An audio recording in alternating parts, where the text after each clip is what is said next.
بسم اللہ الرحمن الرحیم الحمدللہ رب العالمین والصلاة والسلام علی سید المرسلین وخاتم النبیین وعلی آلہ وصحبہ اجمعین ومن تبعهم بإحسان ودعا بدعوتهم إلی یوم الدین. اما بعد فاعوذ باللہ من الشیطان الرجیم. بسم اللہ الرحمن الرحیم. وَإِذْ قُلْتُمْ يَا مُوسَىٰ لَن نُّؤْمِنَ لَكَ حَتَّىٰ نَرَى اللَّهَ جَهْرَةً فَأَخَذَتْكُمُ الصَّاعِقَةُ وَأَنتُمْ تَنظُرُونَ ثم بعثنا من بعد موتكم لعلكم تشكرون وظللنا عليكم الغمام وأنزلنا عليكم المن والسلوى كلوا من طيبات ما رزقناكم وما ظلمونا ولكن كانوا أنفسهم يظلمون. وإذ قلنا ادخلوا هذه القرية فكلوا منها حيث شئتم رغدا وادخلوا الباب سجدا وقولوا حتة نغفر لكم خطاياكم وسنزيد المحسنين. وبدل الذين ظلموا قولا غير الذي قيل لهم فأنزلنا على الذين ظلموا رجزا من السماء بما كانوا يفسقون. وإذا استسقى موسى لقومه فقل اضرب بعصاك الحجر فانفجرت منه 12 عينا قد علم كل أناس مشربهم وكلوا واشربوا من رزق الله ولا تعثوا في الأرض مفسدين. وإذ قلتم يا موسى لن نصبر على طعام واحد فادع لنا ربك يخرج لنا مما تنبت الأرض من بقلها وقثائها وفومها وعدسها وبصلها قال أتستبدلون الذي هو أدنى بالذي هو خير اهبطوا مصرا فإن لكم ما سألتم وضربت عليهم الذلة والمسكنة وباءوا بغضب من الله ذلك بأنهم كانوا يكفرون بآيات الله ويقتلون النبيين بغير حق ذلك بما عصوا وكانوا يعتدون. صدق اللہ العظیم. اور جب تم نے کہا تھا اے موسیٰ ہم اس وقت ہرگز تمہارا یقین نہیں کریں گے جب تک کہ اللہ کو ہم خود کھلی آنکھوں نہ دیکھ لیں. نتیجہ یہ ہوا کہ کڑکے نے تمہیں اس طرح پکڑا کہ تم دیکھتے رہ گئے. اور پھر ہم نے تمہیں تمہارے مرنے کے بعد دوسری زندگی عطا کی تاکہ تم شکر گزار بنو. اور ہم نے تم کو بادل کا سایہ عطا کیا اور تم پر من سلوہ نازل کیا اور کہا کہ جو پاکیزہ رزق میں نے تمہیں بخشا ہے شوق سے کھاؤ. یہ نافرمانیاں کر کے انہوں نے ہمارا کچھ نہیں بگاڑا بلکہ وہ خود اپنی جانوں پر ظلم کرتے رہے. اور وہ وقت بھی یاد کرو جب ہم نے کہا تھا اس بستی میں داخل ہو جاؤ, اس میں جہاں سے جی چاہے پھر کھاؤ. بستی کے دروازے میں جھکے سروں کے ساتھ داخل ہونا اور کہتے جانا یا اللہ ہم کو بخش, ہم بخشش کے طلبگار ہیں. اس طرح ہم تمہاری خطائیں معاف کر دیں گے اور نیکی کرنے والوں کو زیادہ ثواب دیں گے. مگر ہوا یہ کہ جو بات ان سے کہی گئی تھی ظالموں نے اسے بدل کر ایک اور بات بنا لی. نتیجہ یہ ہوا کہ جو نافرمانیاں وہ کر رہے تھے ہم نے ان کی سزا میں ان ظالموں پر آسمان سے عذاب نازل کیا. اور وہ وقت یاد کرو جب موسیٰ نے اپنی قوم کے لیے پانی مانگا تو ہم نے کہا اپنی لاٹھی پتھر پر مارو. چنانچہ اس پتھر سے 12 چشمے نکلے. ہر ایک قبیلے نے اپنے پانی لینے کی جگہ معلوم کی. ہم نے کہا اللہ کا دیا ہوا رزق کھاؤ پیو اور زمین میں فساد مت مچاتے پھرو. اور وقت بھی جب تم نے کہا تھا اے موسیٰ ہم ایک ہی کھانے پر سب نہیں کر سکتے لہٰذا ہمارے خاطر اپنے پروردگار سے مانگیے کہ وہ ہمارے لیے کچھ چیزیں پیدا کرے جو زمین میں اگایا کرتی ہیں, یعنی زمین کی ترکاریاں, اس کی ککڑیاں, اس کا گندم, اس کی دالیں, اس کی پیاز. موسیٰ نے کہا جو غذا بہتر تھی کیا تم اس کی ایسی چیزوں سے بدلنا چاہتے ہو جو گھٹیا درجے کی ہے؟ خیر ایک شہر میں جا اترو تو وہاں تمہیں وہ چیزیں مل جائیں گی جو تم نے مانگی ہے. اور یہودیوں پر ذلت بے کسی کا ٹھپا لگا دیا اور اللہ کا غضب لے کر لوٹے. یہ سب اس لیے ہوا کہ اللہ کی آیتوں کا انکار کرتے تھے اور پیغمبروں کو ناحق قتل کر دیتے. یہ سب اس لیے ہوا کہ انہوں نے نافرمانی کی اور بے حد زیادتیاں کی. خواتین حضرات, اللہ تعالیٰ کی عطا و جود کے جشن عطائی شاہی میں اور قرآن مجید کے نزول کے جشن شاہی میں آئیے اللہ تعالیٰ سے ایک مرتبہ پھر اس بات شکر کرتے ہوئے, اللہ کی اس نعمت کا اعتراف کرتے ہوئے وَأَمَّا بِنِعْمَتِ رَبِّكَ فَحَدِّثْ.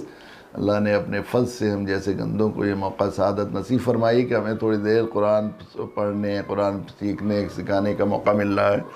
قرآن کی باتیں, قرآن کے جو ہے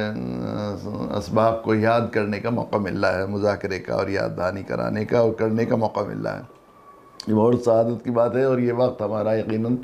قرآن پڑھنا پڑھانا اعلیٰ عبادت ہے. آئیے نیت کریں کہ ہم 100% اللہ کی رضا کے لیے قرآن پڑھ رہے ہیں اور پڑھا رہے ہیں, اس لیے کہ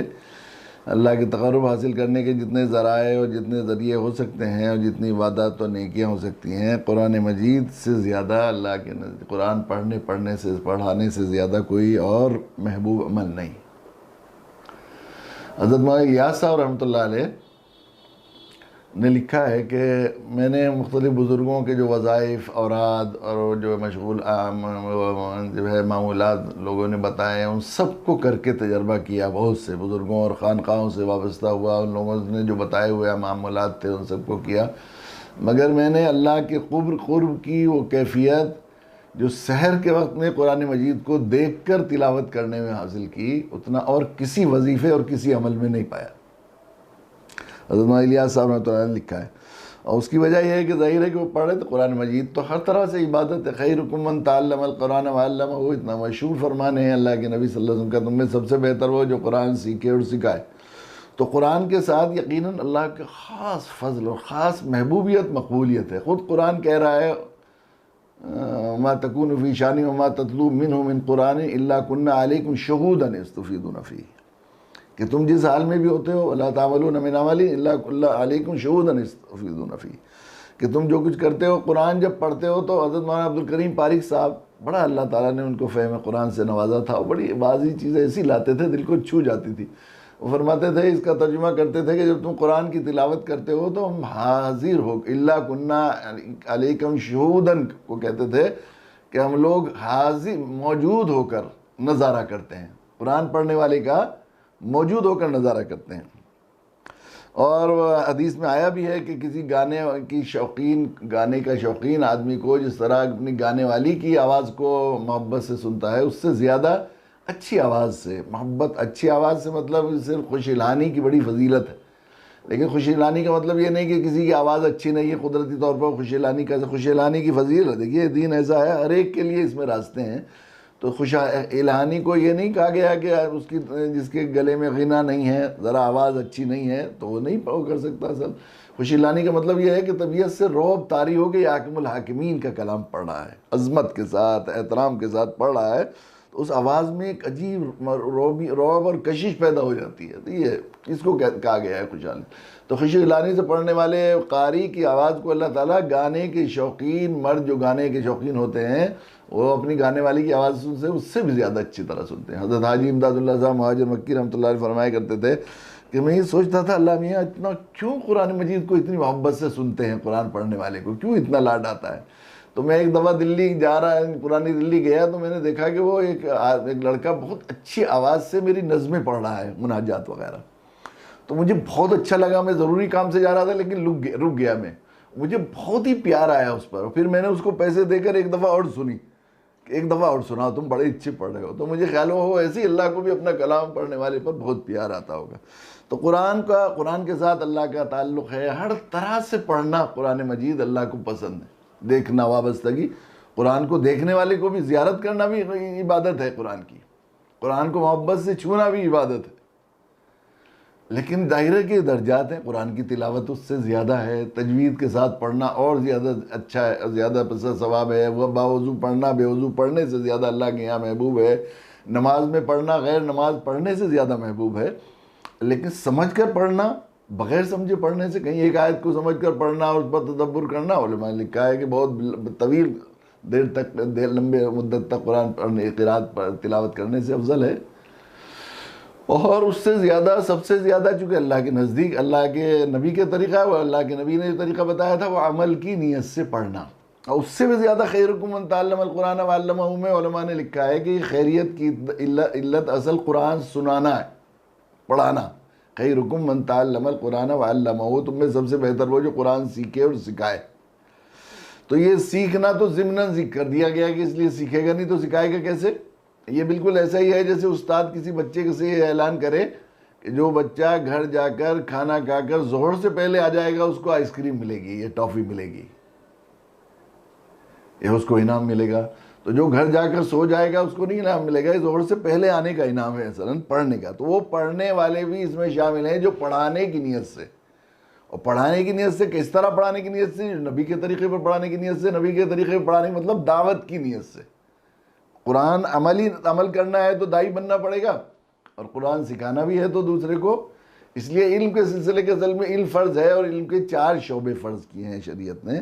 جو کوئی جانتے نہیں اس کا جاننا فرض ہے۔ جو مسائل جس کے حلال ہونے کا حلال، حرام ہونے کا حرام معلوم نہیں ہے، اس کو سیکھنا فرض ہے۔ جو کام کرتے ہیں اس کا شرعی ضابطہ اور قاعدہ علوم اور اس کے مسائل سیکھنا فرض ہے، اور جو سیکھتے ہیں اس پر عمل کرنا فرض ہے، اس لیے کہ آدمی کو 4 سوال جن کی اجازت نہیں دی جائے گی قدم ہلانے کی میدان محشر میں، تو آخری فائنل کوسچن سارے سوال لازمی ہوں گے، سارے سوال لازمی ہوں گے، 4 ایک سوال کے 2 جز ہوں گے، لیکن آخری سوال جو ہوگا وہ فائنل کوسچن وہ ہوگا کہ کیا ہوگا، اپنے علم پر کتنا عمل کیا، جس پر عمل نہیں کیا وہ ہمارے خلاف حجت ہوگا۔ وہ جعلنا حجتاً یا رب العالمین دعا پڑھی جاتی ہے ختم قرآن میں، تو وہی علم وہی قرآن ہمارے لیے حجت ہوگا جس پر عمل ہوگا، اور جس پر عمل نہیں ہوگا ہمارے خلاف حجت ہوگا۔ تو جو نہیں جانتے اس کا جاننا، اب یہ نئی دنیا والے یہ کہتے ہیں کہ ہم نے پریکٹیکل سے جوڑ دیا ہے علم کو، سائنس والے کہتے ہیں 1400 سال پہلے اسلام نے پریکٹیکل کو لازمی قرار، پریکٹیکل کا مطلب عمل، تو عمل، اور یہ بات صحیح ہے کہ صرف علم جان لینا کافی نہیں، کسی چیز کا عمل کرے گا جبھی تو۔ یہ 2-3 دن پہلے درس میں یہ بات آئی تھی کہ اگر میں نماز کے مسائل پر کوئی پی ایچ ڈی ہو اور مسائل کو فالو نہ کرے، ان کے خلاف نماز پڑھے، تو نماز ہوگی نہیں، بعض دفعہ نماز ترک نماز کا جو ہے گناہ گار ہوگا۔ یا جن گناہوں اور حرام ہونے کا معلوم ہے، ان کی تمام شقیں ہمیں معلوم ہے، اور ان پر عمل کرتا رہے تو گناہ سے بچ نہیں سکتا، علم کے ساتھ عمل۔ اور جو جانتے ہیں اپنے بچوں کی تعلیم ماتحتوں کی، جو جن کی سرپرستی ہے، کلکم راعٍ وکلکم مسئول عن رعیتہ، یہ سب چروائے ہیں، اور چرواہوں سے ان کی رعیت کے بارے میں سوال ہوگا، اللہ کے نبی صلی اللہ علیہ وسلم نے ارشاد فرمایا۔ اب رائی کہہ کر اللہ کے نبی نے سمندر کو کوزے میں بند کر دیا، رائی چرواہا، وہ آدمی چرواہا تھوڑا ہی ہے، اس میں ایک یہ مقصد اور جملہ اور دوسرے علوم اور معارف کے اور دوسری ذمہ داریوں کے ادا کرنے کی یہ بھی ہے کہ کسی چرواہے کا ریوڑ اگر کسی کے کھیت میں گھس جائے اور اس کے کھیتوں کو نقصان پہنچائے تو تاوان کس سے لیا جائے گا؟ ریوڑ سے نہیں لیا، ذمہ دار چرواہا ہی ہوتا ہے۔ اس طرح جو ہمارے جن کے زیر اثر ہمارے ہیں، ان سب کی علم کے سلسلے میں ہماری ذمہ داری ہے کہ ہم انہیں، اور جو جانتے ہیں اس کو دوس بلغوا عنی ولو آئے، اللہ کے نبی صلی اللہ علیہ وسلم، یہ نہیں کہ میں پوری طرح جان لوں تبھی پہنچاؤں گا، بلکہ جو جانتے ہیں اس کو دوسرے تک پہنچانا فرض ہے، اور یہ دعوت ہے، اور یہ دعوت ہی اصل قرآن کا موضوع ہے۔ تو ہمیں جو ہے قرآن مجید کو قرآن مجید پڑھنے کا سب سے اعلیٰ درجہ یہ ہے۔ دیکھیے شیطان بڑا ہوشیار ہے، بعض دفعہ ایک آدھ دفعہ میں نے جب اس موضوع پر بات کی کہ ہم دائی ہیں اور یہ مدعو ہیں، اور دائی مدعو میں اپنائیت ہمدردی کا جذبہ ہونا ضروری ہے۔ طبیب اپنے مریض پر جب تک ترس کھا کر خیر خواہی کر کے، اطباء روحانی کا اس پر اتفاق ہے، شاعل اللہ رحمۃ اللہ نے تکمیلہ ہندی میں بھی لکھا ہے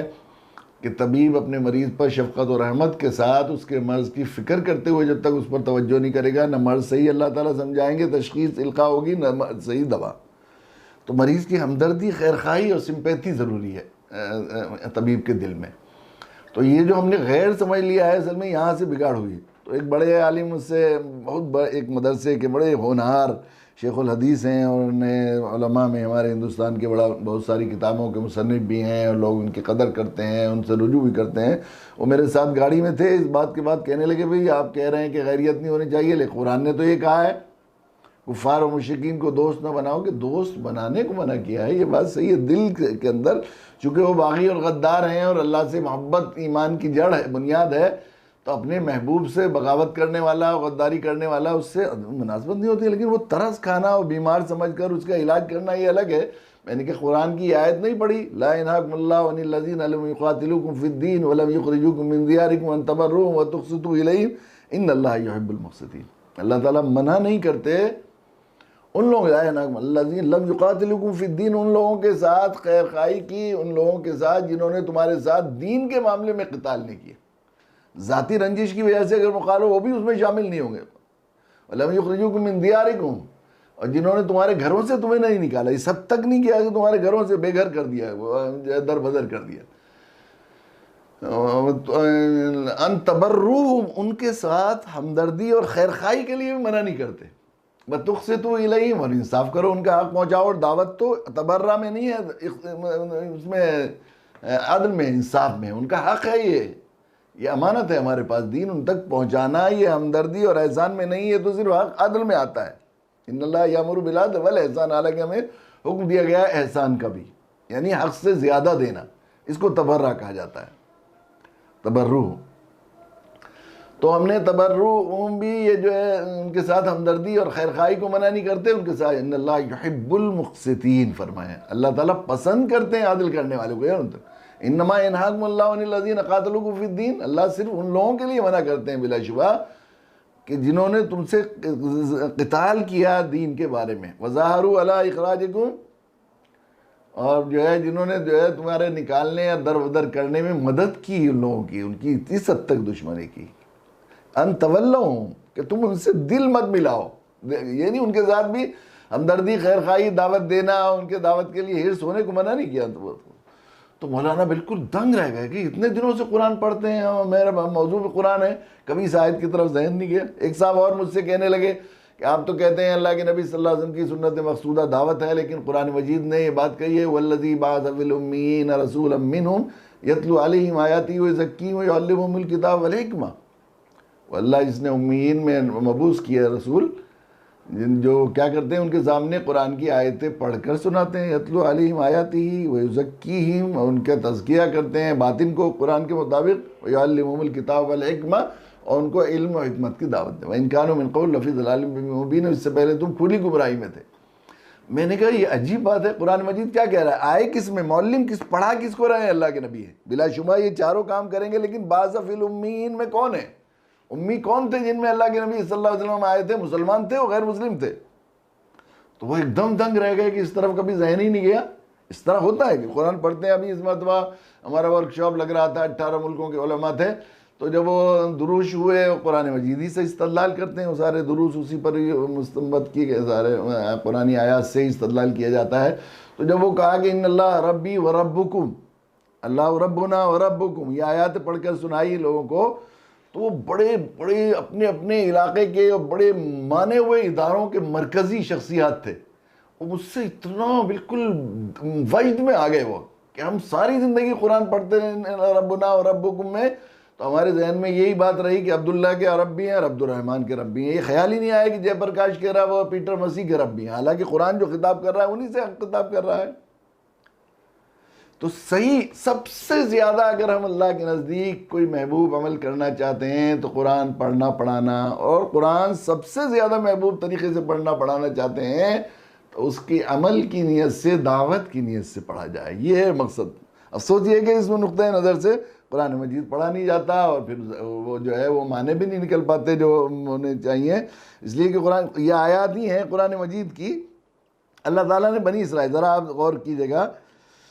ان آیات کو نازل کرنے، ان آیات کو اللہ کے نبی صلی اللہ علیہ وسلم کو سنانے، اور اس زمانے کے یہودیوں کو سنانے جو بنی اسرائیلی تھے، ان تک ان پر بھی آیا ہے. قرآن تو سب کے لیے جو ہے اس میں پیغام ہے، اور ہمارے لیے جو آج کے مسلمان ہیں ان کے لیے بھی ان آیات میں اس کے علاوہ کیا پیغام ہے.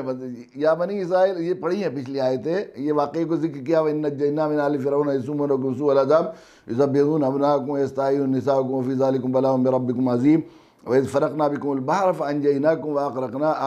آلَ فِرْعَوْنَ وَأَنْتُمْ تَنظُرُونَ. بنی اسرائیلی اگرچہ خاندانی اور نسبی اعتبار سے قبطیوں سے کہیں اعلیٰ وہ لوگ تھے، وہ تو نبیوں کی اولاد تھے. بنی اسرائیل حضرت اسرائیل علیہ السلام کے 12 اولادیں ہیں، اور ان کے 12 قبیلے تھے حضرت یعنی یعقوب علیہ السلام کے. اس لیے نسبی اعتبار سے وہ ظاہر ہے کہ بالکل عالی نسب تھے وہ قبطیوں کے مقابلے میں. لیکن بظاہر یہ تھا کہ وہ محکوم مغلوب تھے، ان کی غلامی کرتے تھے، اور اتنے دبے پیسے تھے کہ اپنی بس سے کچھ آواز چیں بھی نہیں کر سکتے تھے، آنکھ اٹھا کر نہیں دیکھ سکتے تھے، اور مسلسل قبطیوں کے ظلم در ظلم کے شکار تھے. حتیٰ کہ ذرا سا اس نے اتنا سا خواب دیکھ لیا اس نے، اس خواب کے بعد میں انہیں انسان سمجھا ہی نہیں. کوئی انسان کے ساتھ ایسا کر سکتا ہے؟ آدمی برابر کچھ بھی ہوتا ہے، تھوڑا بہت مزاحمت کرتے ہیں، لیکن کہیں ذرہ برابر ہمیں یہ نہیں ملتا کہ فرعون کے ظلم کے مقابلے میں آج کے سیکولر زمانے میں چلو آواز اٹھا لیتے ہیں، شاہین باغ ایجیٹیشن ہو گیا، فلاں ہو گیا، لیکن اس زمانے میں تو کوئی آواز اٹھانے کا پتہ نہیں لگتا ہمیں کہیں، نہ اس میں جو ہے بائبل میں ملتا ہے، نہ توریت میں ملتا ہے ایسا، نہ قرآن مجید سے پتہ لگتا ہے. بس وہ جیسا کہہ دیتے تھے ویسا ماننا پڑتا تھا، ان کے سامنے سانس نہیں لینا مشکل ہوتا تھا ان کو، بنی اسرائیلیوں کو، ایسا حال تھا. لیکن اللہ تعالیٰ نے ان سب کو، ایسی طاقت تھی فرعون کی، انا ربکم الاعلیٰ، اتنی بڑی سلطنت کا مالک تھا، دماغ میں غرور تھا، اور ذرا احساس کمتری کچھ نہیں تھا، کبھی کوئی مشکل صحیح نہیں تھی، کوئی سامنے آگ اٹھانے والا نہیں تھا. اتنا بڑا لشکر کہ اس نے کہا کہ مرغہ بولتے ہی آپ دیکھیں اس کی سلطنت، اس کی فوج اور اس کی طاقت کا، کہ اس نے کہا مرغہ بولتے ہی 60,000 فوج مجھے چاہیے ساتھ میں ہتھیاروں سے لیس۔ وہ تو اللہ کی کرم ہوا کہ مرغہ بولا نہیں اس روز اور وہ آ نہیں سکی، تو تھوڑی دیر بعد لگی تو اس کو بھی اس کو ناراضگی ہوئی اور وہ جو ہے اپنے وزراء کو کوئی تاب کیا اس نے۔ اتنا ایسی زبردست اور ایسی حاکم اور ایسی ظالم قوم سے اللہ تعالیٰ نے بنی اسرائیل کو نہ صرف نجات دی بلکہ ان کی بادشاہتوں، ان کی حکومتوں پر ان کو دریائے نیل میں ذلت کے ساتھ غرق کر دیا۔ اللہ کی طرف سے مدد آئی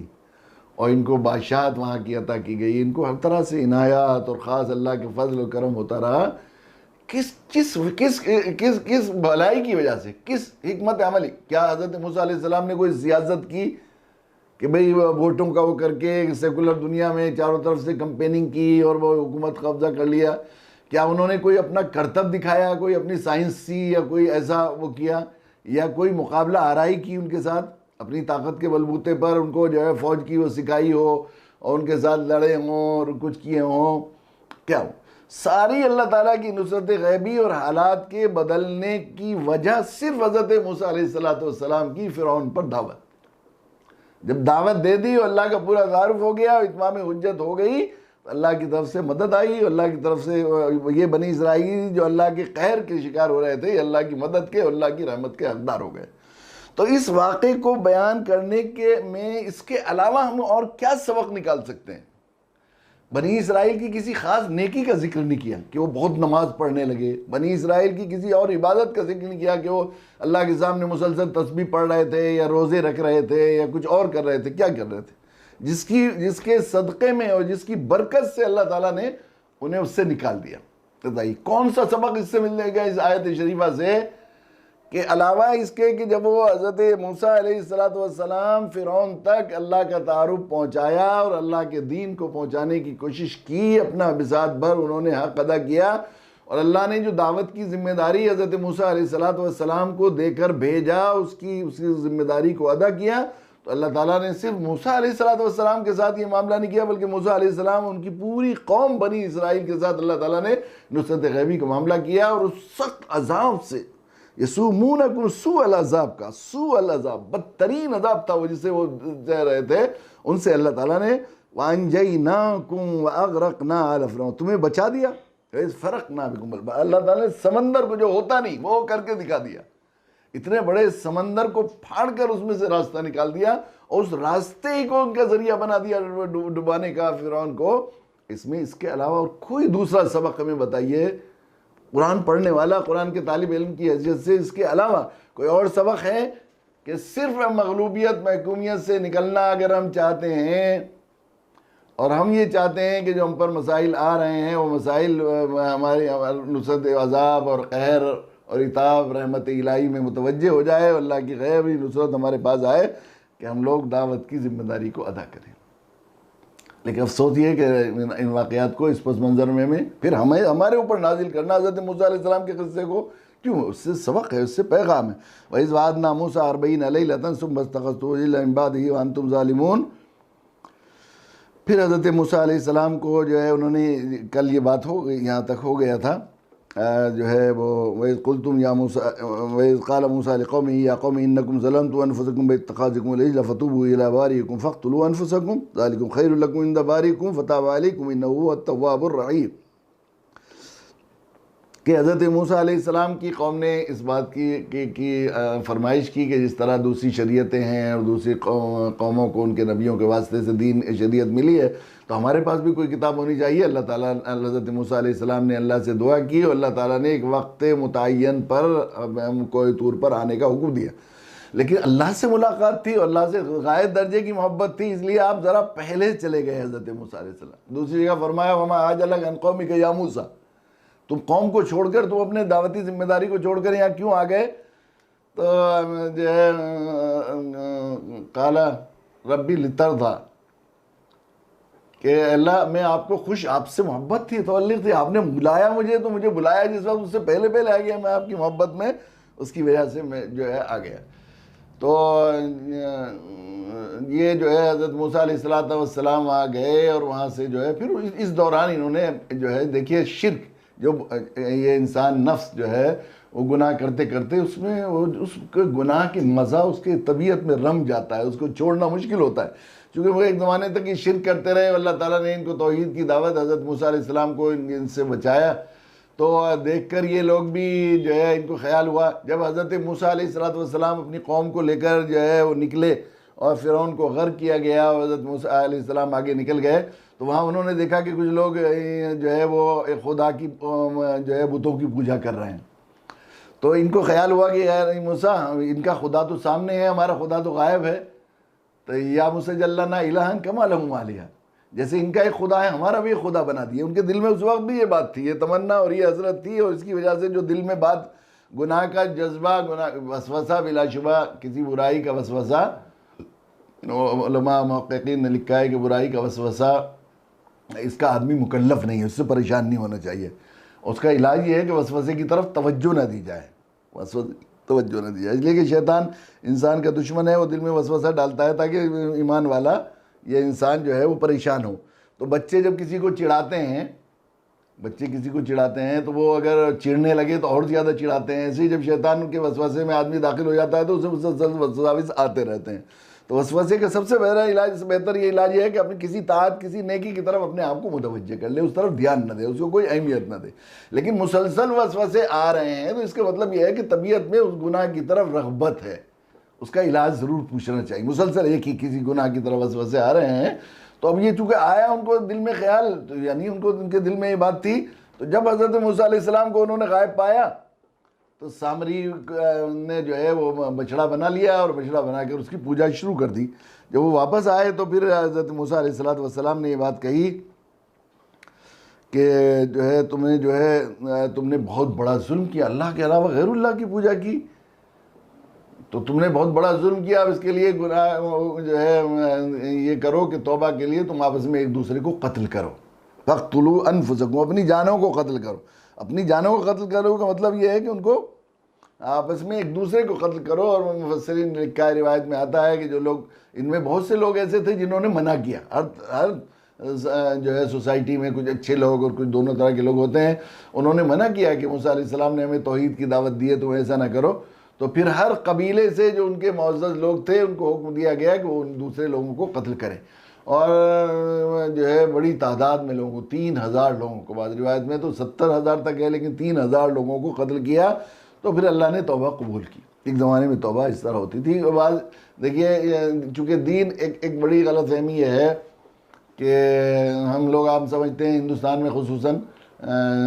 برادران وطن ہمارے سمجھتے ہیں اسلام عرب سے آیا ہوا دین ہے، تو ہم بھی یہی سمجھتے ہیں کہ اللہ کے نبی صلی اللہ علیہ وسلم دین کو، مسلمانوں میں بھی اسی طرح کا عام طور پر عوام الناس میں یہ تاثر ہے کہ اللہ کے نبی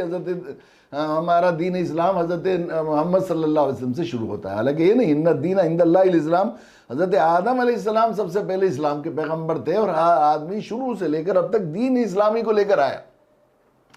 اب شریعت میں تھوڑی تھوڑی تبدیلی ہوتی رہی، جیسے ہوتا رہتا ہے،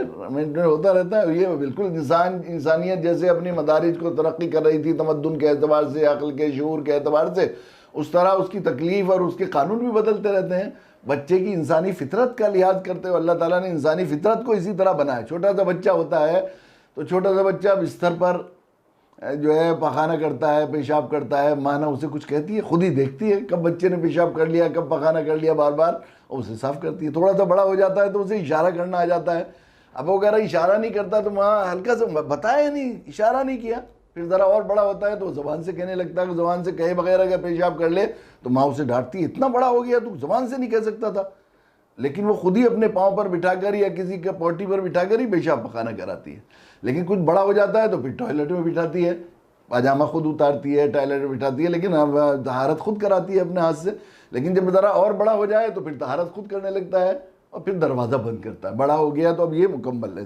تو ایسے ہی شریعت کے احکام بھی انسانی فطرت اور انسانی مزاج جیسے جیسے تجدیداً ہوتا رہا تو وہ تھوڑی بدلتی رہیں شریعتیں۔ دین بنیاد وہی ہے، بیس وہی ہے، اور آخری سب نے آ کر بتایا، آخر میں حضرت محمد صلی اللہ علیہ وسلم آئیں گے، وہ مکمل کریں گے۔ بس پھر جب وہ بڑا ہو گیا بالغ تو اس کا لباس کی شریعت کی حیثیت لباس کی ہے. تو جب بڑا بالغ ہو گیا تو بالغ ہونے کے بعد پھر اب لباس کو بڑھانے کی ضرورت پیش نہیں آتی, اس لیے اب مکمل ہو گیا. اب تو جب بالغ ہو گیا تو آخر وقت تک وہی کپڑے اس کے کام آئیں گے. ایسے ہی شریعت کی بھی ہے, تو آخر تک تو اللہ کے نبی صلی اللہ علیہ وسلم دین کو مکمل کرنے اور پچھلی دینوں کو اور پچھلی کتابوں کو ان کو تصدیق کرنے والے ہیں. تو بعض احکام بھی ایسے ہیں جو پہلی شریعتوں میں تھے, خصوصاً جو مشہور شریعت ہے حضرت موسیٰ علیہ السلام کی شریعت تھی, اور حضرت عیسیٰ علیہ السلام اسی شریعت کو جو ہے وہ نافذ کرنے کے لیے تشریف لائے تھے. تو حضرت موسیٰ علیہ السلام کی جو شریعت تھی اس میں مثلا جو ہے وہ قتل کا جرم, قتل کی توبہ کے لیے قتل کیا جاتا تھا, یا اس میں جو ہے شادی شدہ مرد یا عورت اگر زنا کرے تو اس کو قتل کیا جائے گا, پتھروں سے مار کر رجم کی سزا تھی. تو ہمارے یہاں ابھی بھی اس شریعت کے کچھ ان چیزوں کو باقی رکھا گیا ہے. تو وہ قتل ان کو جو ہے ظلم, شرک سب سے بڑا ظلم تھا, اس لیے ظلم کا علاج یہ بتایا کہ اس کی توبہ جب قبول ہوگی جب ایک دوسرے کو قتل کرو. تو انہوں نے قتل کیا, پھر اللہ تعالیٰ نے فتاب علیکم, تو پھر اللہ تعالیٰ نے ان پر جو ہے رحم فرمایا, رجوع فرمایا, انہ هو التواب الرحیم, وہ بڑا توبہ کرنے والے, قبول کرنے والے.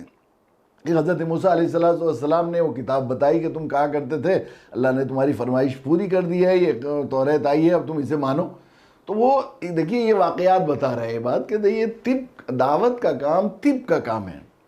ایک طبیب بنانا ہے تو اس کو سارے مراحل بتائے جا رہے ہیں. تو طب کا یہ نہیں ہے کہ بس ایک دفعہ مریض کو دوا دے کر بس چھٹی ہو گئی. بعض مریض ایسے ہوتے ہیں کہ ان کو ایک خوراک دے دی وہ ٹھیک ہو جاتے ہیں. بعض مریض ایسے ہوتے ہیں کہ جن کو بہت سی دن تک دوا کرنی پڑتی ہے, اور ان کو دواؤں کے سائیڈ ایفیکٹس بھی ہوتے ہیں, اور ان کو بد پرہیزی کی عادت بھی ہوتی ہے, اور بار بار یہ ہوتا ہے. ایسے یہ بھی دعوت کا کام بھی ایسا ہی ہے کہ ان کو جو ہے جو لوگ اسلام قبول کیا ہے, جنہوں نے کہہ دیا ہے کہ ہم مان گئے ہیں, تو یہ سمجھ لینا کہ وہ بالکل اب اس طرح ہو گئے کہ آمنا وصدقنا بس سمینا و اطعنا کا مزاج بن گیا. ایسا نہیں, الگ الگ طبیعتیں ہیں, الگ الگ سرشتے ہیں اللہ تعالیٰ نے بنائی ہیں. تو جو اسلام قبول کر رہے ہیں ان کی طرف سے مطالبات آتے رہیں گے. کبھی وہ کہیں گے کہ تم نے اچھا ہمیں مسلمان کیا, تم مسلمان ہو کر تو ہم لوگ گھر بار چھوڑ دیا, یہ کر دیا, ان پر احسان جتائیں گے. یہ کہتے تھے بار بار موسیٰ تمہاری وجہ سے ہم اس چکر میں پھنس گئے, ہم سے نہیں ہوتا, ہم سے صبر نہیں ہوتا, ہم سے یہ نہیں ہوتا, یہ کریں گے, ہم تو جب مانیں گے. ہم نئے جو مہاجر بھائی ہیں بعض دفعہ اسی طرح کی چیزیں ہیں, آج بھی بہت سے لوگ ایسے ہوتے ہیں. تو اس سے اکتائے گا نہیں. جب یہ دیکھے گا کہ موسیٰ علیہ السلام کو کوئی میدان دعوت میں اور اپنی دعوتی زندگی میں اس طرح کی چیزیں پیش آئی, تو ان سے سبق لے گا آدمی, اور کیسے ان کا علاج کر سکتا ہے, اس کا علاج کرنے کے جو ہے مراحل بھی سیکھے گا, اس سے سیکھے گا. چنانچہ آج کے زمانے میں بھی ایسا ہوتا, بالکل اسی طرح پر طرح. اور عجیب بات یہ ہے کہ موسیٰ علیہ السلام کی قوم کا, بنی اسرائیل کا سب سے زیادہ ذکر اس لیے کیا گیا ہے کہ جتنے انبیاء علیہ السلام کی امتیں ہوئی ہیں, اتنی ہوشیار اور زیرک امتیں جتنی حضرت موسیٰ علیہ السلام کے بنی اسرائیلی تھے, اتنا اور کوئی قومیں نہیں ہوئیں. دوسرے ہے کہ ان کی طبیعت میں بھی کجی بہت تھی, بہت ذرا سی بات میں اکڑ جانا, ذرا سی بات میں کچھ شر نکال دینا, ذرا سی بات میں شرطیں نکالنا, ذرا سی وہ. تو جب آدمی کسی ٹریننگ جب دی جاتی ہے, کسی کو جنگ کی ٹریننگ دی جائے, تعلیم کی ٹریننگ دی جائے, تو مشکل مراحل سے اگر نکال دیا جاتا ہے تو آسان مراحل اس کے لیے مشکل نہیں ہوتا, آسان مراحل تو اور بھی آسان ہوتے ہیں. تو بار بار اس کو جو ہے کرنا پڑتا ہے. چنانچہ طبیب کو یہ بھی بتانا مقصود ہے کہ طبیب کو آخری وقت تک ہمت ہارنی نہیں چاہیے. کئی دفعہ لوگ مسلمان ہوں گے پھر مرتد ہوں گے, مرتد کی سزا ہمارے یہاں آج بھی اسلام میں ابھی قتل ہے, وہاں بھی اس زمانے میں شریعت کا جو ہے وہ تھا, وہی حضرت موسیٰ علیہ السلام, اور توریت میں بھی اس کا ذکر ہے. مرتد ہو گئے تھے یہ لوگ نا, تو ان کو جو ہے ان کو اسلام میں قتل بتایا گیا, وہاں بھی قتل کرایا گیا, تب ان کی جو ہے توبہ قبول ہوئی پھر لوگوں نے. تو وہ لوگ مرتد بھی ہو جائیں گے, آج بھی ہوگا, ایسا بھی ہوگا, یہ سب چیزیں سامنے آئیں گی. لیکن دائی وہ ہے جو طبیب جس طرح فن طب میں یہ لا علاج کہہ دینا, یہ فن طب کے اعتبار سے جرم ہے. لا علاج کہہ دینا فن طب کے اعتبار سے جرم ہے. اس طرح یہ کہنا کہ اب ہدایت نہیں ہو سکتی, ہم نے بہت کوشش کر لی, اب یہ مسلمان نہیں ہوں گے, یہ بھی اگر وحی کے ذریعے معلوم ہو جائے. انبیاء علیہ السلام کی بات انہ لا یؤمن من قومک الا من قد آمن, نوح علیہ السلام نے جیسے کہہ دیا تھا، اللہ کے نبی صلی اللہ علیہ وسلم کو بعد لوگوں کو بتا دیا گیا تھا کہ یہ لوگ ایمان نہیں لائیں گے، تو وہ تو اللہ جانتے ہیں کہ اس قسم سے، لیکن ہم عام لوگ جن کے پاس وحی کا سلسلہ نہیں ہے اور یقینی کوئی ذریعہ نہیں ہے کہ انہیں ہدایت ملے گی نہیں ملے گی، تو ان کے لیے آخری لمحے تک ہدایت کی امید رکھنی چاہیے، اور ایسا ہوتا ہے، ہدایت ہوتی ہے یقیناً۔ اور زندگی جب آدمی دعوتی کام کرتا ہے تو اسے تجربہ ہوتا ہے۔ ہمارے ایک ساتھی تھے مہاجر بھائی، انہوں نے اسلام قبول کیا تھا، اور مکان میں ان کا انٹرویو چھپا بھی ہے کہ انہیں 27 مرتبہ میں نے مختلف ساتھیوں اور رفقا سے کاروبار کرایا، کھا پٹ کھا کے آ جاتے تھے، سامنے رہتے تھے مجھ سے، اب بھی بہت محبت سے، میٹھی آواز تھی، بڑے ہوشیار چالاک، یہ بنارس کے ٹھگ ہوتے ہیں جیسے بڑے تیز ہوتے ہیں، انہیں نہیں لگتا نہیں کہ وہ ٹھگ ہوتے ہیں، اور ٹھگی ہر کام اپنے آپ کو سکھا دیتا ہے، جو کام کرنے لگتا ہے، کسی برائی کی طرف چل جائے آدمی، اللہ تعالیٰ اسے برائی کے اندر ہی کمال پیدا کر دیتے ہیں، ایسے ایسے ذہانت سے چوریاں کرتے ہیں، اور ایسی عجیب طریقے سے ڈاکے ڈالتے ہیں، اور وہ کرتے ہیں، ہاتھ صاف کرتے ہیں، جیب قطرے، کیسا ان کے اندر ان کے وہ بالکل حد ہوتی ہے، جان کو حد۔ اور یقیناً یہ بات مجھے کتنی جان پر، یعنی ایک دفعہ ہم سردی میں آ رہے تھے لکھنؤ سے، تو وہ ایک سخت سردی کے موسم میں کھڑکی سے خاتون کی گلے کی چین کھینچ لی، اب بتائیے باہر کھڑکی پر، اب اس نے شور مچایا، سب لوگ اٹھ گئے، ہم لوگ اس میں اٹھ گئے، کیا ہوا تو بہت دیر معلوم ہوا کہ وہ کھڑکی سے ٹنگا ہوا کھڑا ہوا ہے، معلوم ہوا، اب کھڑکی جیسے کھولی تو رات کو کود گیا تیز 100-120 کی گاڑی سے، تو جان کو خطرے میں لے کر کیسا کام کرتے ہیں کتنا، لیکن سب وہ مہارت سیکھ لیتے ہیں یقین۔ مجھے یاد ہے ہمارے ساتھی ہیں مولانا شاہین صاحب، وہ نظام الدین میں ایک دن جا رہے تھے، صبح سویرا انہوں نے ٹرین کے لیے ٹکٹ خرید رکھا تھا، کوئی سامان تھا، تو ایک ویران سے راستے میں انہوں نے وہاں پر انہیں پکڑ لیا ایک شخص نے، اور ان سے کہا لاؤ نکالو مولوی صاحب، سب چیزیں نکالی، ٹکٹ کیا کرو گے، تمہیں پتہ ہے، ہمیں پتہ ہے، ٹکٹ بھی لے لیا، کتابیں تم کیا کرو گے، کہ کتابیں ہمیں معلوم ہے تمہیں معلوم ہے، تو انہوں نے کہا بھائی کما کے کھاؤ، کہ رات کو ہم آدھی رات کو جان کو خطرے میں ڈال کر کیا کر رہے ہیں، کما رہے ہیں، کیا کر رہے ہیں، تو آدمی ادھر بھی چل جاتا ہے، تو ایسے ہی چل جاتا ہے آدمی کا ذہن، تو وہ جو ہے برائی کی طرف بھی، تو وہ بیچارے کتنی دفعہ یہ کرتے تھے، وہ جو ہے کسی سے سلام علام کیا، کوئی دیکھا اچھے سے ذرا سفید پوش آیا تو اسے جا کر اس سے فون لے لیا، اور پھر کبھی بھی جا کے 20,000 10,000 روپے لے لیے، مجھے بہت ادا کرنے پڑتے تھے، کئی دفعہ 3 دفعہ اپنا سرٹیفکیٹ واپس لوٹا دیا انہوں نے، اور اخبار میں چھپی خبر امر اجالا وغیرہ میں کہ لڑکی ملنے کی وجہ سے پھلت مدرسے میں لڑکے نے اسلام لوٹایا، شیو سینا کے جا کے دفتر کہہ دیا کہ یہاں پر ان کے یہاں یہ پیسے لے کر وہ کرتے ہیں، وہ آئے لوگ یہاں دیکھا، آئی بی کے ایک آدمی 8 دن تک رہا، ایک لنگڑا تھا بیچارہ ضرورت مند بن کر رہا، ہمارے وہ اکرم میاں نے انہیں بس بھانپ لیا، پھر محبت و خیر خواہی کے ساتھ بات بتائی اور سب بجایا، اب کی امانت دی، تو اس سے متاثر ہوا، اس نے کہا یہ تو یہ کہہ رہے ہیں کہ ان کے یہاں جو ہے ایسا کام ہوتا ہے، پیسے لے کر کنورجن ہوتا ہے، ایسا غلط مطلب وہ کر لیا اس نے، سب گھر والے پریشان رہتے تھے، کیوں آ گیا، تو وہ تو کہتے تھے اب بھی اس کو گھر میں سب گھر والے اور ہمارے پھلت والے سب وہ کرتے تھے، ایک دفعہ وہ آ گیا تو سب بھائی الیاس اور ہمارے محمود بھائی اکرم بھائی سب مل کر اکٹھے ہوئے، اور احمد کو بلغایا آگے کہ احمد بھیا یہ ان سے کہو حضرت سے کہ یا تو یہ رہے گا پھلت میں یا ہم رہیں گے، بس ہم چھوڑ دیتے ہیں، آپ تو رہتے نہیں یہاں، ہمیں معلوم ہے کتنی مشکل پڑتی ہے، روز روز نیا مقدمہ لاتا ہے، تو بس مجھے خیال ہوا کہ طبیعت پر بڑی رقت طاری ہوئی اور بہت ہی زیادہ، میں نے کہا اگر میں نے بھائی الیاس کو انہوں نے متکلم بنایا تھا، بھائی الیاس وہ ہمارے بڑے محسن بھائی دوستوں میں ہیں اور بڑے بیچارے مخلص لوگوں میں، تو میں نے کہا کہ بھائی الیاس اگر یہ احمد میرے بیٹے یہی کام کرتے تو آپ کیا کہتے ہیں، آپ یہ کہتے کہ ان کو نکال دیجئے فوراً، کیا کہتے ہیں آپ، سب مجھے سمجھاتے کہ نہیں حضرت کوئی بات نہیں، اب میں اس کو کہاں دھکا دے دوں، اس کا کوئی ہے نہیں، اب سب کچھ چھوڑ کے آ گیا ہے، پھر میں نے جا کے اللہ تعالیٰ بہت دل چونکہ ٹوٹا ہوا تھا، اللہ سے دعا کی، پھر وہ آیا 3 دفعہ مجھ سے بیعت بھی ہو گیا، توبہ کی، اب کی مرتبہ اب بھی بس سچی توبہ کرتا ہوں میں نہیں، تو وہ کرتا بھی ہوگا کوشش، ایسا لگتا ہے، لیکن کئی دفعہ آدمی کی کوشش، ہر کوشش وہ نہیں ہوتی، آدمی کرتا رہے توبہ، پھر کبھی استقامت بھی ہو جاتی ہے آدمی کو، ایسا نہیں، ہمت نہیں ہارنی چاہیے آدمی، پھر وہ آگے کہنے لگا کہ مجھے دے توبہ کروا دو آخری تو میں نے کہا چلو ہم بھی بار بار اللہ سے توبہ کرتے ہیں، تو ہم اس سے کیا بیچارے سے کیا کرنا، چلو توبہ کر لی، پھر دوبارہ وید کر لیا اس نے، کہنے لگے مجھے حفظ کرنا چاہتا ہوں، کسی مدرسے میں بھیج دو، میں نے ایک مدرسے میں بھیج دیا،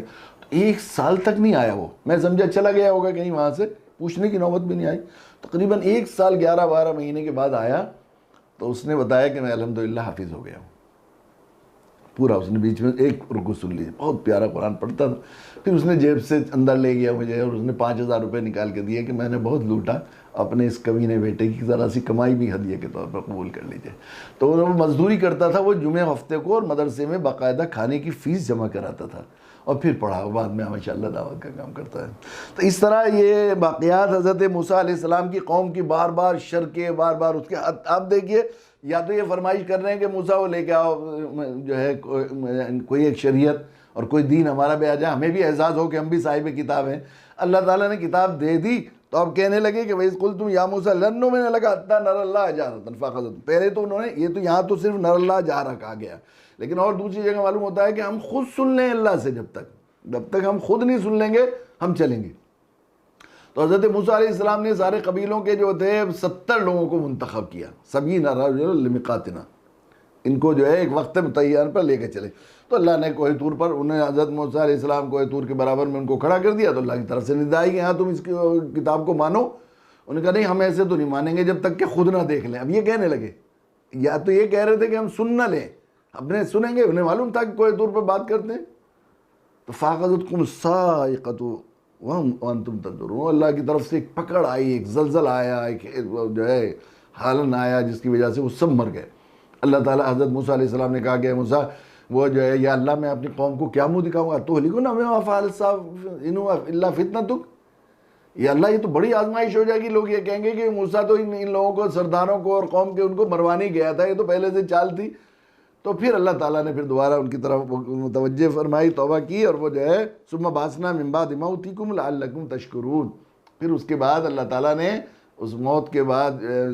جو ہے زندگی عطا فرمائی. بعض لوگوں نے کہا ہے کہ ان پر بے ہوشی طاری ہو گئی تھی، لیکن اکثر مفسرین کا قول یہ ہے کہ موت طاری ہوئی. اللہ کے لیے کوئی مشکل نہیں، زندہ کو مردہ کرنا اور مردہ کو زندہ کرنا. اللہ کی طرف سے حضرت موسیٰ علیہ السلام کے بار بار معجزے دکھائے، بار بار معجزے دکھائے اللہ تعالیٰ نے. اور یہ اب اس زمانے میں چونکہ معجزہ تو ہو نہیں سکتا، لیکن یہ ضرور بات ہے کہ جب داعی اپنی دعوت میں مخلص ہوتا ہے تو اللہ تعالیٰ جو لوگ اسلام قبول کرتے ہیں اور ساتھ میں کام کرنے والے لوگ ہوتے ہیں ان داعی کے ساتھ، چونکہ انسان کو کسی تحریک، کسی تنظیم سے جڑنے کے لیے ایک مزاج بنا ہے کہ کسی خاص تحریک، کسی خاص فکر کے ساتھ اس کا مجتمع ہونا ضروری ہے. اس لیے اللہ تعالیٰ نے ہمیشہ شخصیات کو اس دنیا میں بھیجا، انبیاء علیہ السلام کو بھیجنے کی ہے. تو ان کی وجہ سے ان کی محبت، ان کے تعلق، ان کے اخلاق، ان کے کردار سے متاثر ہو کر، ان کے مشن سے آدمی جڑ کر جو ہے وہ کام جو تنہائی میں بہت کچھ نہیں کر پاتا، وہ مل جل کر بہت زیادہ کام کر لیتا ہے. اس لیے اللہ تعالیٰ نے حضرت موسیٰ علیہ السلام کے بار بار معجزے دکھائے ان کو. اب یہی دکھایا کہ وہ دیکھ لیا، پھر اس کے بعد وہ مر گئے، یہ دوسرا معجزہ تھا. اللہ نے عذاب دے دیا ان کو، پھر اس کے بعد ان کو پھر دوبارہ زندہ کر دیا. پھر جو ہے وہ نکلے، یہاں سے گئے، تو پھر یہ بھی ہوا کہ اللہ تعالیٰ نے ان سے کہا جب یہ نجات ہو گئی، ان کو یہ ہو گئی کہ تم دوبارہ سے جو ہے وہ چلو جہاد کرو یہاں پر، اور جہاد کر کے اپنی کھوئی ہوئی زمین کو پھر دوبارہ قبضہ کرو. تم اتنی بڑی تعداد میں ہو. بعض لوگ مفسرین نے لکھا ہے کہ 6 لاکھ کی تعداد میں تھے یہ بنی اسرائیلی لوگ، اتنی بڑی تعداد کو لے کر گئے تھے. تو جب وہ لے کر گئے وہاں پر تو انہوں نے یہ بھی ان کی طبیعت تھی، ہمیشہ آگے بڑھتے نہیں تھے نیک کے کاموں میں. یہودیوں کی ایسا ہوتا ہے، اکثر لوگوں کی طبیعتیں کمزور ہوتی ہیں. عزیمت دنیا جو ہے وہ رخصت پسند ہوتی ہے. انسان عام طور پر کمزور ہے تو ذرا آسانی کو پسند کرتا ہے. انسان فطرت انسانی ہے کہ انسان آسانی کو پسند کرتا ہے. جب اس پر کوئی جذبہ غالب ہوتا ہے، کوئی محبت غالب ہوتی ہے تو عزیمت کو چل جاتا ہے. اس لیے اللہ کے نبی صلی اللہ علیہ وسلم دین فطرت ہے اسلام، حدیث میں آتا ہے دو کاموں کے سلسلے میں اختیار دیا جاتا ہے تو آپ وہ کام زیادہ پسند فرماتے ہیں جو نسبتاً آسان ہو. اللہ کے نبی صلی اللہ علیہ وسلم تو یہ لوگ بھی انہوں نے کہا کہ ارے قتال کریں ہم، اب جنگ پر چلے جائیں. نہ قرآن نے کہا کہ اذهب وانت ربك وقاتلا انا هنا قاعدون. موسیٰ جاؤ تم اور تمہارا رب قتال کرے، ہم تو یہاں بیٹھے ہوئے دیکھ رہے ہیں، دیکھو تم کیسے فتح کرو. اس پر اللہ تعالیٰ نے یہ وادی یتیہون فی الارض فرمایا. یہ ایک زمین کا ایک خاص حصہ تھا جس میں اللہ تعالیٰ نے بہت تھوڑی سی زمین تھی یہ، تو اس میں 40 سال تک یہ حیران و پریشان پھرتے رہے، چلتے تھے. پھر جو ہے معلوم ہوا کچھ پورے دن چلتے، اپنے سفر کرتے تھے، پھر وہیں آ جاتے تھے. اب یہ اس میں رہ رہے تھے اور بڑے بہت تھے تو ظاہر ہے کہ سرگردہ پریشان تھے. تو سخت گرمی کے موسم میں دھوپ کی تمازت سے مرے جاتے تھے کہ تو موسیٰ تم وہ کرو. تو موسیٰ علیہ السلام اپنی قوم اللہ معاف کر دیجئے، ان سے غلطی ہو گئی، یہ میری قوم کے لوگ ہیں. تو نبی پر تو قوم کتنی بھی زیادتی کرے، اللہ یہ بھی معلوم ہوتا ہے کہ قوم نے کتنی کجروی کی، کتنی غلطیاں کی، نافرمانی کی، لیکن دائی چونکہ اپنے دعوتی مشن میں ثابت قدم تھے اور اپنی ذمہ داری کو ادا کر رہے تھے. حضرت موسیٰ علیہ السلام، تو حضرت موسیٰ علیہ السلام کی ناز برداری، حضرت موسیٰ علیہ السلام کی دعاؤں کی قبولیت، حضرت موسیٰ علیہ السلام کی طرف نصرت غیبی کی میں ایک لمحہ کمی محسوس نہیں ہوتی.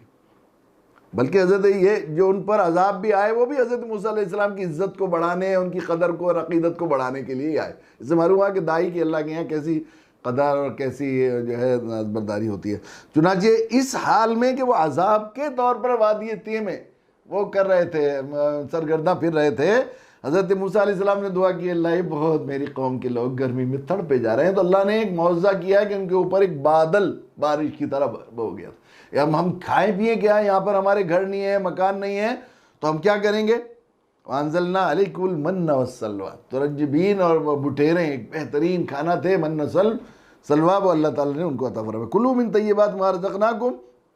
جو اللہ نے تمہیں دیا خوب کھاؤ مزے سے. لو جاؤ ہمارے نبی کے صدقے میں اور نبی کی دعوت کے صدقے میں تمہیں بغیر کرے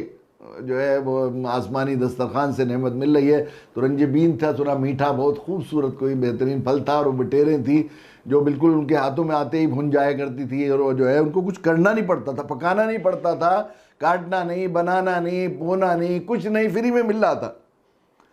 وَمَا ظَلَمُونَا وَلَٰكِنْ كَانُوا أَنفُسَهُمْ يَظْلِمُونَ. اور انہوں نے اب جو کچھ ظلم کیا اپنی نفسوں کے ساتھ، ان کے ساتھ ہم نے کوئی کسی اور نے ظلم نہیں کیا، جو کچھ کیا انہوں نے اپنی جانوں کے ساتھ ظلم کیا.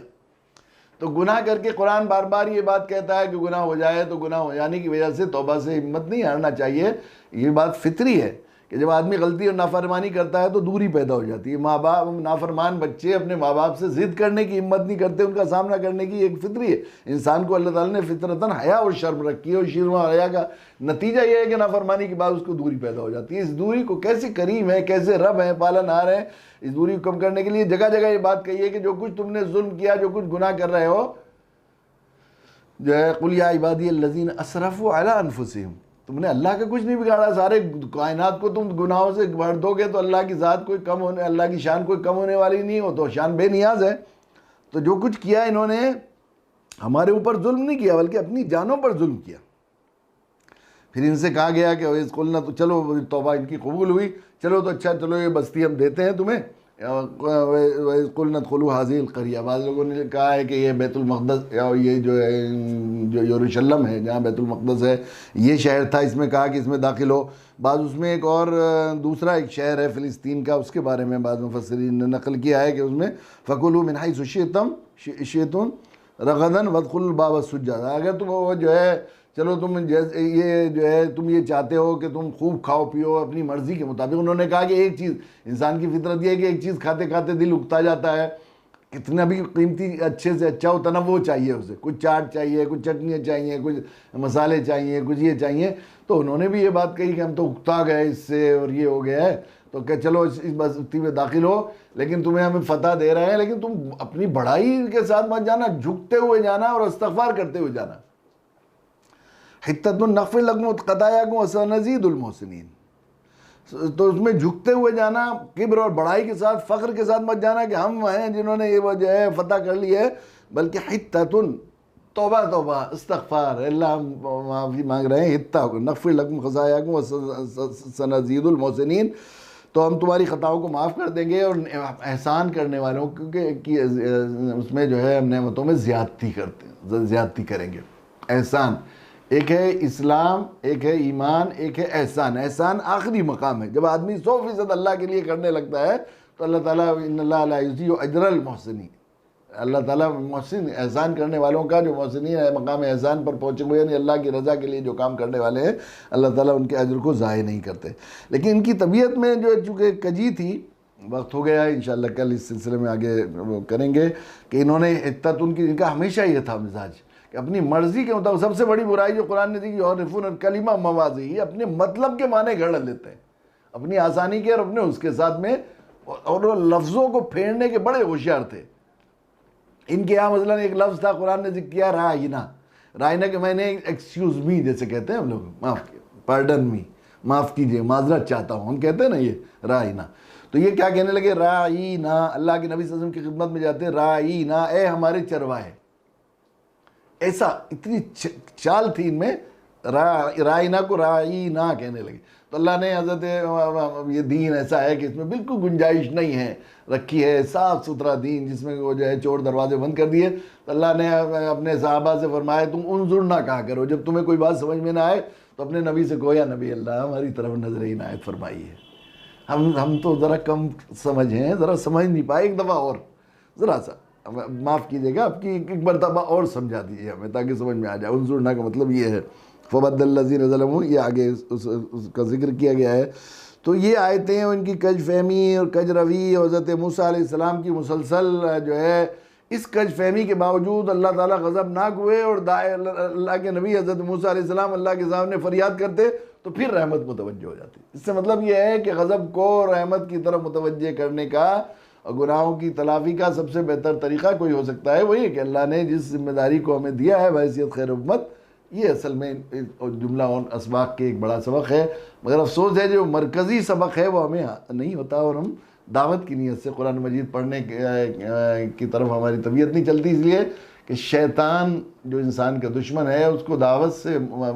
سے مشن سے بہر ہے. انما یدعو حزبہ لیکونوا من اصحاب السعیر، یہ نہیں چاہتا کسی بھی طرح شیطان کہ یہ بندے جو ہے دعوت کے لیے کھڑے ہوں